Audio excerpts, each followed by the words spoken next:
Assalamualaikum warahmatullahi wabarakatuh. Pada kesempatan kali ini saya akan mempresentasikan materi mata kuliah Pendidikan Kewarganegaraan pada bab 5 yang juga merupakan materi lanjutan sebelumnya, yakni norma konstitusional UUD 1945 dan konstitusionalitas ketentuan perundang-undangan di bawah UUD 1945. Untuk mempermudah pemaparan materi, saya akan memaparkan materi dalam bentuk poin-poin.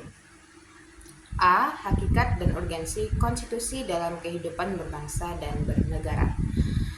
Konstitusi merupakan dasar hukum tertinggi dalam suatu negara yang berfungsi sebagai pedoman dan batasan dalam penyelenggaraan kekuasaan negara. Secara etimologis, kata konstitusi berasal dari bahasa Prancis constituer yang berarti membentuk, merujuk pada pembentukan suatu negara Tanpa konstitusi, sebuah negara tidak dapat berdiri dengan kokoh karena konstitusi menjadi landasan struktural dan normatif bagi kehidupan berbangsa dan bernegara. Dalam konteks Indonesia, UUD NRI 1945 berperan sebagai konstitusi yang memiliki supremasi hukum tertinggi.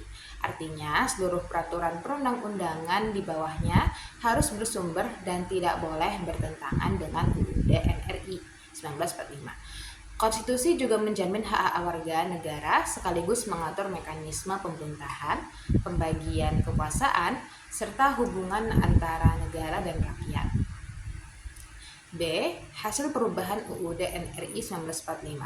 Perubahan atau amandemen UUD NRI 1945 dilakukan dalam 4 tahap dari 1999 dan 2002 sebagai respon terhadap tuntutan reformasi. Perubahan ini mencakup 21 bab, 73 pasal, 170 ayat,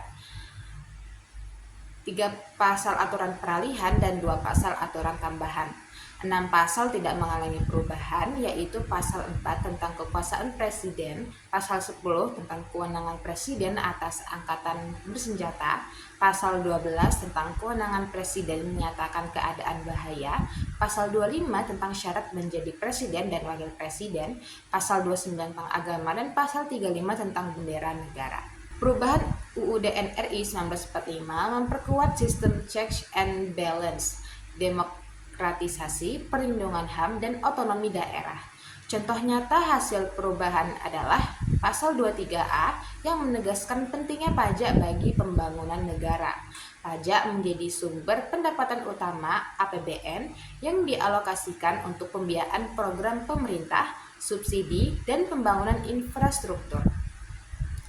C. Pentingnya konstitusi bagi negara. Yang pertama, sebagai hukum tertinggi. Konstitusi menjadi acuan utama dalam pembuatan peraturan di bawahnya. 2. Pembatas kekuasaan, mencegah penyalahgunaan kekuasaan oleh pemerintah. Yang ketiga, pelindung hak warga negara, menjamin hak asasi manusia dan keadilan sosial. Yang keempat, pedoman penyelenggaraan negara, yakni mengatur struktur pemerintahan dan hubungan antar lembaga negara. D. Tata urutan peraturan perundang-undangan di Indonesia. Berdasarkan Undang-Undang Nomor 12 Tahun 2011, hierarki peraturan perundang-undangan adalah: yang pertama, UUD NRI 1945, yang kedua, ketetapan MPR, yang ketiga, UU atau Perpu, yang keempat, peraturan pemerintah, yang kelima, peraturan presiden, yang keenam, peraturan daerah, provinsi, atau kabupaten ataupun kota. Perbandingan dengan Undang-Undang Nomor 10 Tahun 2004 menunjukkan penyempurnaan dengan memasukkan ketetapan MPR dan memperjelas posisi Perpu. E. Pajak dan kontribusi warga negara. Pajak adalah kontribusi wajib warga negara untuk pembiayaan negara. Lembaga pemungut pajak adalah Direktorat Jenderal Pajak atau DJP untuk pajak pusat dan DPPKAD untuk pajak daerah. Penerimaan pajak dialokasikan melalui APBN atau APBD untuk yang pertama pembangunan infrastruktur, yang kedua subsidi seperti BBM, listrik, pendidikan ataupun kesehatan, yang ketiga transfer ke daerah. Namun, masih ada tantangan seperti free rider atau warga yang tidak bayar pajak tetapi menikmati fasilitas publik, dan transparansi penggunaan pajak. Edukasi kesadaran pajak penting agar masyarakat memahami bahwa pajak adalah investasi bagi kesejahteraan bersama. Konstitusi UUD NRI 1945 adalah pondasi kehidupan bernegara yang menjamin stabilitas hukum dan perlindungan hak warga negara. Perubahannya memperkuat demokrasi dan good governance. Sementara itu, pajak sebagai amanat konstitusi pasal 23A yang menjadi tulang punggung pembangunan, sehingga kesadaran membayar pajak harus ditingkatkan untuk mewujudkan kesejahteraan bersama. Sekian pemaparan materi saya Aisyah Ismatunisa. Assalamualaikum warahmatullahi wabarakatuh.